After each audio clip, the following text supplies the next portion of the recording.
నమస్తే, welcome to Aadya media. ఈరోజు మనతో పాటు స్టూడియోలో ఉంది సీనియర్ జర్నలిస్ట్ ఇమంది రామారావు గారు. నమస్కారం సార్. నమస్తే బాబు. Sir, OG cinema director Sujeeth గారు first cinema run Raja run, second movie Saaho. Saaho ఆయన ఫస్ట్ మూవీ తర్వాత ఆయన నమ్మి చాలా పెద్ద బడ్జెట్ ఇచ్చారు. అలాగే ఇప్పుడు ఈ మూడో మూవీ ఓజీ ఇంకా పెద్ద మూవీ. దీన్ని ఎలా చూడొచ్చు అంటారు సార్? లేదండి, ఆయన ఆల్రెడీ ప్రూవ్ చేసుకున్నాడు. అంటే ఎలా ప్రూవ్ చేసుకున్నాడంటే సాహో మూవీ తెలుగులో 100 కోట్లు చేసింది, 100 కోట్లు 120 కోట్లు చేసింది. కానీ హిందీలో 300 కోట్లు చేసింది. ఇప్పుడు ఎవరికైనా మనకి రుజువు ఏదయ్యా అంటే అది కేవలం వసూలు చేసినటువంటి రెవెన్యూ బట్టి మనం రుజువు పెట్టుకోవచ్చు. అంత బాగుంది ఎంత బాగుంది అనుకుంటే అది కరెక్ట్ కాదు. అది ఇంత రెవెన్యూ వసూలు చేసింది కాబట్టి ఈ స్టాండర్డ్ ఆఫ్ డైరెక్టరు అని చెప్తే బాగుంటుంది. కానీ లేదు చాలా బాగుంది, చాలా క్వాలిటీగా ఉంది అని అనుకుంటే అవసరం అది కాదు. ఫర్ ఎగ్జాంపుల్ మీకు ఆచార్య సినిమా అదే కదా, సినిమా బాగుంది. అలా బోలా శంకర్ సినిమా కూడా బాగుంది. కానీ ఎంత వసూలు చేసింది దాన్ని బట్టి కదా స్టాండర్డ్ని లెక్క పెడతారు. అలా చూసుకున్నట్టయితే సాహోలో మాత్రం సుజిత్ తన తాలూకు డైరెక్టోరియల్ టాలెంట్ చూపించి హిందీ వాళ్ళని కూడా అబ్బురపరిచాడు అనమాట. హిందీ వాళ్ళు కూడా ఆశ్చర్యపోయినారు. ఒక్కసారి 300 కోట్లు రెవెన్యూ కొట్టుకుపోయిందంటే వాళ్ళు అందుకే అయితే కుళ్ళిపోతున్నారు. మన హిందీలో ఉన్నటువంటి అంటే మనకి ఉత్తరాదిలో ఉన్న డబ్బంతా వాళ్ళు కొలగొట్టుకుని పోతున్నారు, మనకేమి లేకుండా ఉంది, మన సినిమాలు కలెక్ట్ చేయటం లేదని బాధతో వాళ్ళు ఉన్నారు. అందుకే కొంచెం డిఫర్ అయ్యారన్నమాట. ఇద్దరి మధ్య తేడా వచ్చింది. ఎక్కడంటే అక్కడే వచ్చింది. మన సినిమాలు బాగా ఆడడం, అలాగే కన్నడ సినిమాలు కూడా బాగా ఆడడం, దానివల్ల విపరీతమైన అమౌంట్ని తీసుకెళ్ళిపోవడం. అలా చూసినట్టయితే ఇక్కడ ఓజీ అంటే ఒరిజినల్ గ్యాంగ్స్టర్ సినిమా.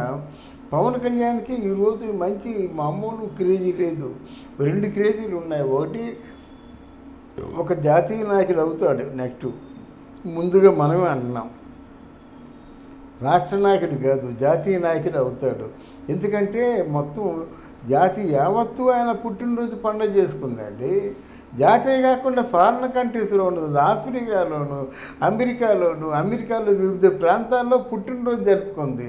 ఆ పుట్టినరోజు ఎంత ఐడియల్గా జరుపుకుందంటే ఇప్పుడు రెడ్ కండువా ఉంది కదా, ఆ రెడ్ కోట్ల మీద సూట్ వేసుకొని ఆ సూట్ మీద రెడ్ కండువా వేసుకొని వాళ్ళు డ్యాన్సులు చేయడం, ఆనందంగా మంచి మంచి డిన్నర్లు ఇచ్చుకోవడం, సెలబ్రేట్ చేయడం.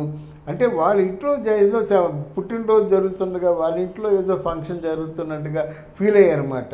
సో ఈయన మామూలుగా అక్కడ రాష్ట్ర నాయకుడిగా మాత్రం ఉండడు.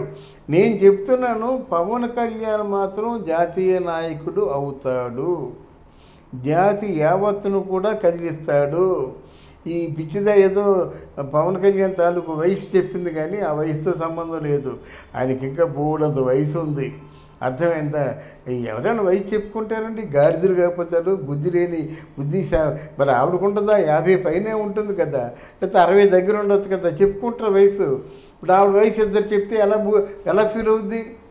వయసు చెప్పుకోవడం ఏంటండి? ఆ పెద్ద మనిషి అంటాడు, ఎవరు జగన్మోహన్ రెడ్డి ముసలాయన అంటాడు, 73 సంవత్సరాలకు ముసలాడా? మరి మోడీ కూడా ముసలాడే కదా, అనమని చెప్పండి. మరి అమిత్ షా కూడా ముసలాడు కదా, అనమని చెప్పండి. అలాగే శరద్ పవార్ కూడా ముసలాడే కదా. పాపం చాలా చాలా ఫిజికల్ ఇంటిగ్రిటీతో ఉన్నారన్నమాట. శివసేన కానీ వీళ్ళందరూ ఉన్నారంటే అందరూ ముసలాడే కదా. మరి అందరినీ ఎవరిని అనుకుంటా మన చంద్రబాబు నాయుడిని ముసలాయన అన్నం ఏంటి అంటే నా ఉద్దేశం ఏంటంటే వయసు మీరు మాట్లాడడం మంచిది కాదు. మీ వయసు కూడా 60 ఏళ్ళు ఉంటాయి. కానీ ఎవరన్నా ఇప్పుడు 60 ఏళ్ళు వచ్చాయి రోజాకి, ఇంకా మహాకష్టం ఉంటే 5 సంవత్సరాలు 10 సంవత్సరాలు ఉంటాయి అని మనం చెప్తే ఎలా ఫీల్ అవుతున్నాడా? నా వయసు నీకే పని అంటుంది. మరి ఆ బుద్ధి జ్ఞానం ఉండాలి కదా. ఇలా తీసి పక్కన పెట్టినట్టయితే పవన్ కళ్యాణ్కి చాలా వయసు ఉంది, చాలా పెద్ద నాయకుడు అవుతాడు. ఒకటి, ఆయనలో ఉద్యమ స్ఫూర్తి ఉంది. అందుకే అన్నా నేను మొట్టమొదటిసారి ఎవరు అన్నా అనకపోయినా నా ఉద్దేశం ఏంటంటే ఆయనలో ఒక అల్లూరి సీతారామరాజు తాలూకు ఆ ఉద్యమ స్ఫూర్తి ఉంది. ఆయన ఎందుకో దృష్టికి వస్తున్నాడు ఆయన చూస్తుంటే.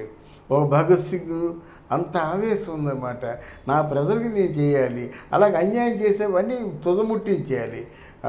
శాంతి కాదు. అక్కడ ఎవడైనా ఒక అమ్మాయిని అఘాయిత్యం చేశాడు, దానివల్ల అమ్మాయి చచ్చిపోయింది, వాడికి వెంటనే శిక్ష చేసేది, వాడిని మిగల్చకూడదు.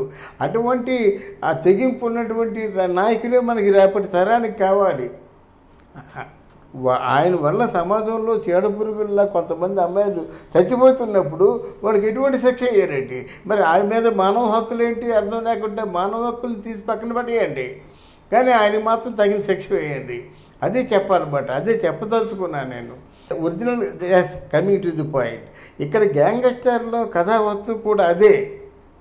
ఒరిజినల్ గ్యాంగ్స్టర్ ఏం చేస్తారంటే మంచి వాళ్ళకి శిక్షలు వేయడు, కానీ ఒక శిక్ష ఎవరికి వేస్తారు? తప్పు చేసిన వాడికి. ఆ తప్పు ఏమిటి? నిజమైన తప్పు చేసేవాడికి. 10 మంది అమ్మాయిని కళ్ళ ముందు రేపు చేసి అఘాయిత్యం చేసి చంపేస్తే వాడికి ఇంకా వాడు దాని మీద కమిషన్ వేయడం, దాని మీద వాదోపవాదాలు, దానికేమో శిక్ష గురించి ఆలోచించాలా, దానికోసమేమో మానవ హక్కుల గురించి ఆలోచించాలా. దాంతో సంబంధం లేకుండా రేపటి తరానికి ఉపయోగపడేటువంటి శిక్షలు వేసేటువంటి నాయకత్వం రావాలి. ఆ నాయకుడిగా పనికొస్తాడు.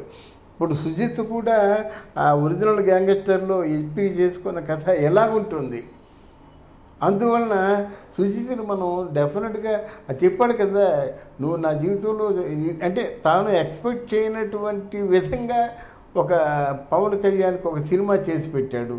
దాంట్లో కథ పవన్ కళ్యాణ్ బాడీ లాంగ్వేజ్ సరిపోయిన కథ పవన్ కళ్యాణ్ ఐడియాలజీ సరిపోయిన కథ మొత్తం ఒక ఆంధ్రదేశానికో భారతదేశానికో కాకుండా ప్రపంచవ్యాప్తంగా కూడా గగ్గోలు పెట్టే కథ ఎంతదంటే పవన్ కళ్యాణ్ ఏదో రూపంలో హింస పెట్టేటువంటి రామ్ గోపాల్ వర్మ మొట్టమొదటిసారిగా మీ సినిమా ఓజీ తాలూకు ట్రైలర్ చూశాను, నాకు చాలా బాగా నచ్చింది, కంగ్రాచులేషన్స్ అని చెప్పే కథ కనుక ఈ సినిమా గురించి మనం ఇంకా రెండో ప్రసక్తే లేదు.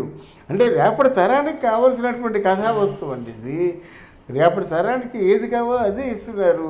అందుకనే పవన్ కళ్యాణ్కి ఇవన్నీ కలిసి వస్తున్నాయి. ఇప్పుడు బ్రో సినిమా అనుకున్నాం, మొదట్లో దెబ్బతింది అనుకున్నాం, తర్వాత బ్రహ్మాండంగా ఆడుతుంది. అలాగే ఇది కూడాను నీకు ఈ సినిమా మామూలుగా ఆడదు, చాలా బాగా ఆడుతుంది అన్నమాట. దేశ విదేశాల్లో కూడా మంచి పేరు తెచ్చుకుంటుంది. ఇప్పుడు సుజిత్ విషయానికి వస్తే సార్, ఆయనకు 3వ సినిమా ఆయన మొయ్యలేని బరువును మోస్తున్నారు అంటారా? పవన్ కళ్యాణ్ తాలూకు ఎక్స్పెక్టేషన్స్, ఫ్యాన్స్ తాలూకు ఎక్స్పెక్టేషన్స్ ఇవన్నీ రీచ్ అవుతారా? లేదు, ఎందుకంటే మోయలేని బరువు అంటే అక్కడ ప్రభాసే ముందు కదా. బాహుబలి లాంటి సినిమాని అన్ని అప్పటికి ఒక 1500-1800 కోట్ల రూపాయలు వసూలు చేసిన సినిమా ఉంటుండగా ప్రభాస్తో సినిమా అంటే చిన్న విషయమా? అదే మోయలేని బరువు.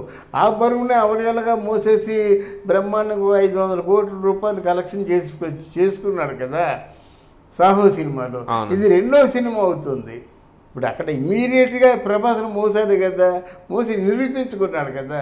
అవతల తెలుగు సినిమాయే కాకుండా హిందీ సినిమాను కూడా ఒక 500 కోట్ల రెవెన్యూ కలెక్ట్ చేస్తుందంటే చాలా మంచి పేరు తెచ్చుకున్నాడు. ఇప్పుడు 2వ సినిమా కూడా ఓహో అంటే ఓహో అంటున్నారు. అంటే ఇప్పుడు ప్రభాస్ తర్వాత ఇది పాన్ ఇండియా సినిమా, పెద్ద సినిమా, ఓహో అంటున్నారు. మరి ఈజీగా అవలేలాగా మోసినట్టే కదా. అవునండి. అందువలన వాళ్ళు అదే వాళ్ళు ఎక్స్పెక్ట్ చేస్తారండి. ఎందుకంటే అప్పుడు ఆ సినిమాకి ఇచ్చింది, ప్రభాస్ సినిమాకి ఇచ్చింది 2 కోట్లు, మరి దీనికి ఎంత ఇచ్చింది? 6 కోట్ల రూపాయలు ఇస్తున్నాడు. 4 కోట్లు ఎక్కువే కదా. మరి నెక్స్ట్ ఏం చేస్తాడు? 12 కోట్లు అంటాడు. మీకు ఎప్పుడైతే మీకు వేరు గెట్ ది రెవెన్యూ, ఆటోమేటిక్గా మీరు ఎంత బరువైనా మోసేస్తారు. ఈ పని చేసినట్టయితే సాయంత్రంలోగా 1,00,000 రూపాయలు వస్తుందని ఫర్ ఎగ్జాంపుల్ అనుకున్నాక మీరు మధ్యాహ్నం కూడా భోజనం చేయడం మానేస్తారు, ఏదో కూల్ డ్రింక్స్ సరిపెడతారు. తర్వాత ఆ పని చేసిన తర్వాత 1,00,000 రూపాయలు పాకెట్కి వెళ్ళిపోతే హాయిగా ఇంటికి వెళ్ళి బిర్యానీ తింటారు. కానీ ముందు ఉదయం నుంచి నైట్ వరకు ఆ పని చేయడం మీద తల పెట్టుకుంటారు అన్నమాట. అది హ్యూమన్ సైకాలజీ. ఆ సైకాలజీ సుజిత్ కూడా ఉంటుందని నేను నమ్ముతున్నాను. ఓకే అండి, థ్యాంక్ యూ అమ్మా, థ్యాంక్ యూ వెరీ మచ్.